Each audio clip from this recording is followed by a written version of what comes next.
अब एक बात सावधानी से सुनिएगा। शायद शिव महापुराण के माध्यम से अभी तक ये बात सामने नहीं आई, पर शिव पंचायत कथा में आ रही है। तो सावधानी से सुनना। एक प्रश्न हमारे भीतर खड़ा होता है, जब हम सूर्य नारायण भगवान को अर्घ देते हैं, जल चढ़ाते हैं, तो वो जल पृथ्वी पर जब गिरता है तो उसके छींटे हमारे शरीर पर लगते हैं। क्या वो ठीक है? क्या वो श्रेष्ठ है? तो शिव महापुराण की कथा कहती है, जब हम सूर्य को अर्घ देते हैं, सूर्य को जल चढ़ाते हैं, वो पानी जब पृथ्वी पर गिरता है, उसके छींटे हमारे शरीर पर लगते हैं, तो वो श्रेष्ठता का भाव निर्मित करते हैं। वो गलत नहीं हो सकता। कारण अब वो भी समझ लीजिए।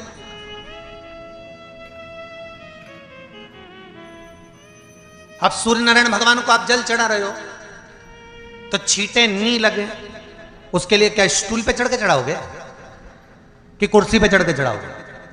अरे बोलो तो सही।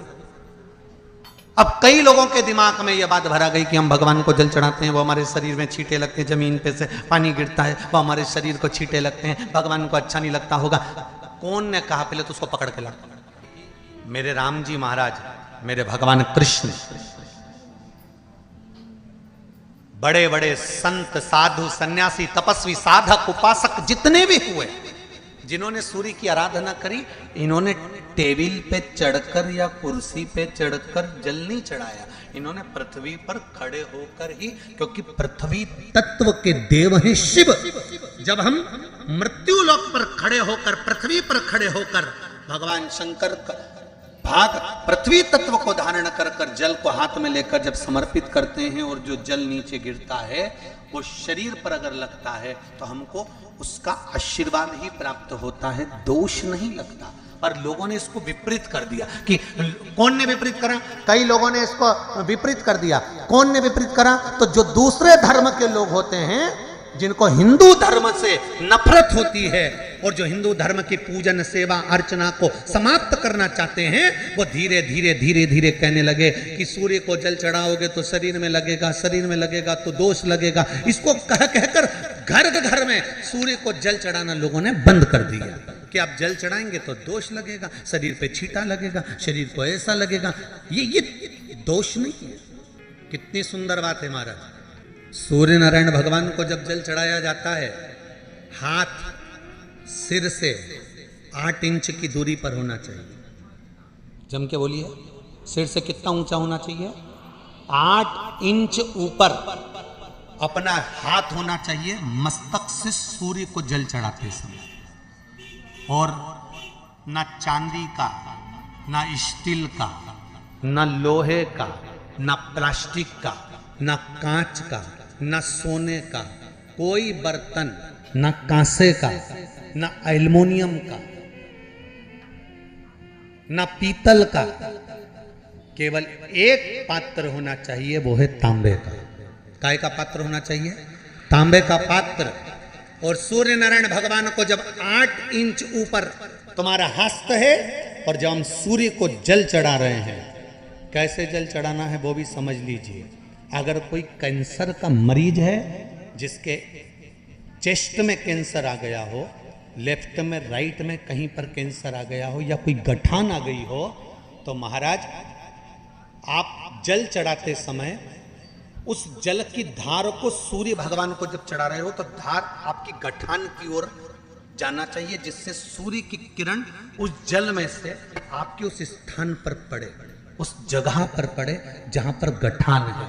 महाराज आप लगातार जल तो चढ़ाना चालू करो, अच्छे अच्छे डॉक्टर फेल हो जाएंगे और कह देंगे गठन ठीक हो गया।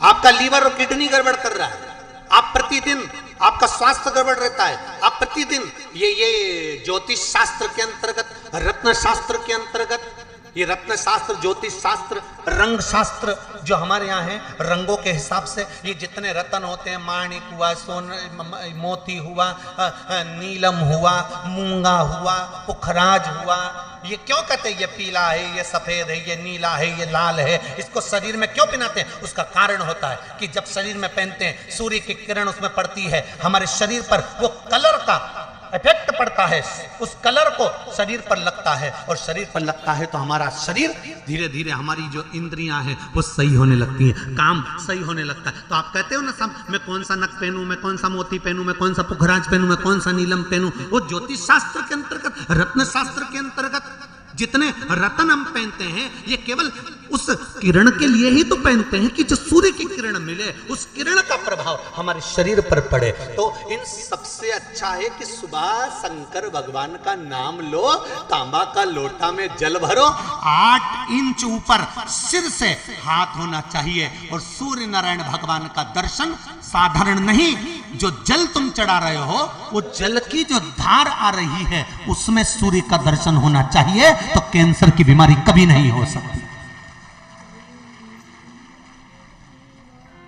लीवर, किडनी, हार्ट, आपके हार्ट में अगर तकलीफ है, डॉक्टर ने कह दिया कि इसमें नस चोक है, आपको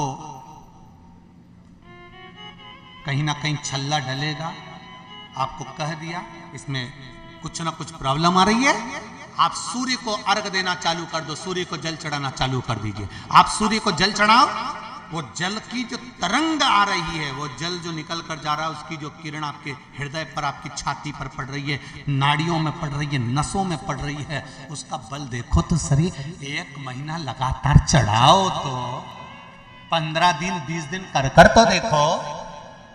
क्यों राम जी महाराज जल चढ़ाते थे, क्यों भगवान कृष्ण जल चढ़ाते थे सूर्य को, क्यों दशरथ जी महाराज जल चढ़ाते थे, क्यों कश्यप ऋषि जल चढ़ाते थे सूर्य को, सारे 33 कोटि देवता, सारे ऋषिवर, साधु संत सन्यासी तपस्वी साधक उपासक सब भगवान सूर्य को अर्घ दिया करते थे। क्यों देते थे, किस लिए?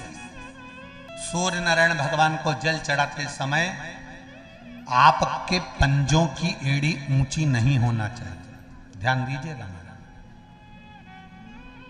आपका पंजा पांव का पूरा की पूरा जमा होना चाहिए भूमि पर। हाथ कितने इंच ऊपर? 8 इंच ऊपर होना चाहिए।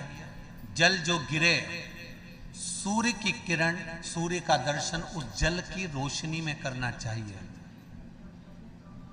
क्या होगा उससे?